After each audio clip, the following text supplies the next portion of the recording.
I just read about yet another terrorist attack in France. A 25-year-old Muslim named Larosi Abdallah followed a French police chief home, stabbed him to death while shouting Allahu Akbar, then tortured and killed the police chief's wife, who was also a police official, in front of her toddler son.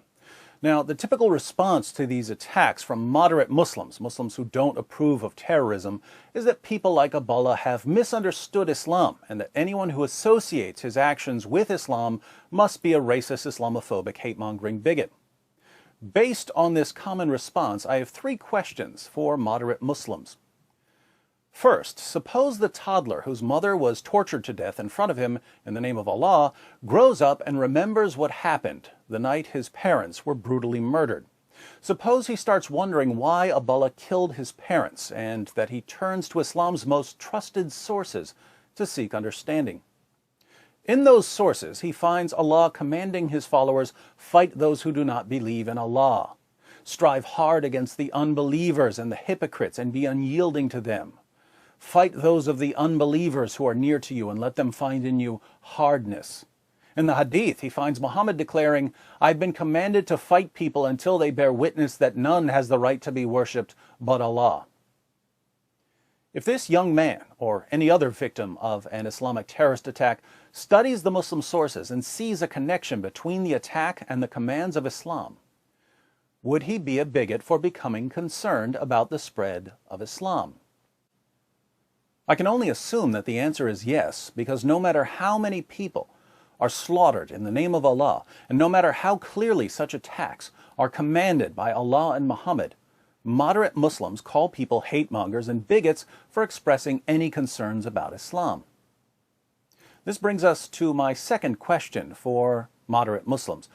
The reason you're convinced that people who criticize Islam are racists and Islamophobes goes something like this. Since there's no connection between Islam and terrorism, anyone who thinks there's a connection between Islam and terrorism must be delusional. The source of this delusion can only be hatred or bigotry. So anyone who's critical of Islam must be a racist and an Islamophobe. Now, let's pretend, for the sake of argument, that you're right and that Islam is actually a religion of peace. My question is this. What's the difference, practically speaking, between, on the one hand, a religion that commands its adherents to violently subjugate unbelievers, and, on the other hand, a religion that only sounds like it commands its adherents to violently subjugate unbelievers? In other words, what's the difference between a religion that commands, fight those who do not believe in Allah, and really means it, and a religion that commands, fight those who do not believe in Allah, but doesn't really mean it? In both religions, there are going to be people who obey the command, either because the religion really commands it or because the religion sounds like it commands it. And in both religions, there are going to be large numbers of people who don't obey the command because they don't take it very seriously. Either way, people are being killed. So why is a religion that's actually peaceful but sounds violent to many of its adherents somehow less of a threat than a religion that sounds violent because it is? If your religion is theoretically peaceful, but for all practical purposes is completely indistinguishable from a religion of violence, oppression, and cruelty, why would a person be a bigot for expressing concerns about the spread of your religion? Third question.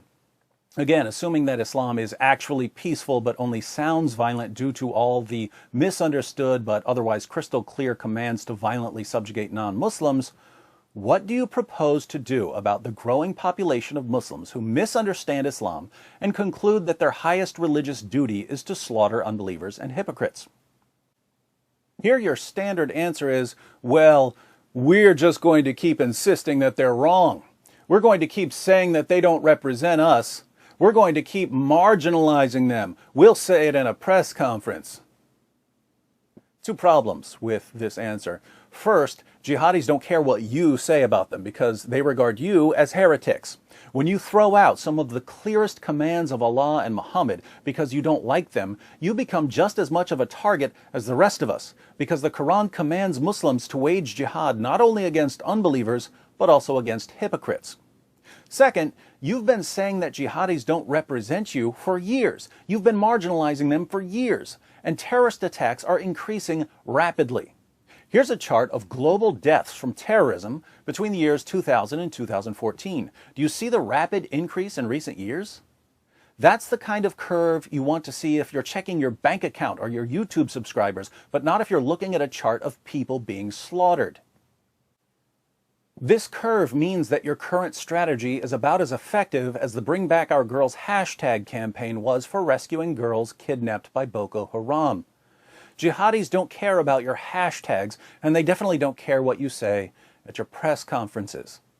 So, do you have a plan B? Do you have any ideas whatsoever about stopping this trend? If the answer is no, if you have no plan for dealing with jihad apart from insisting that it has nothing to do with Islam, let me tell you what I'm hearing from you right now. The message of moderate Muslims is this: our religion is growing rapidly. It's a peaceful religion, but our most trusted sources are filled with violent commands that are easy to misunderstand if you don't radically reinterpret them to bring them in line with Western values. Unfortunately, because some Muslims don't reinterpret them, there's a sizable and growing number of jihadis who want to slaughter as many of you as possible. Moreover, there's absolutely nothing we can do to stop the growth of this violent movement. However, if you're at all concerned about the spread of our religion, a religion that always comes with a misinformed but uncontrollably violent element, you're a racist and a bigot. If I'm missing something here, please enlighten me in the comments section. In the meantime, to all my moderate Muslim friends out there, I hope you see why many of us find your response to terrorism less than comforting.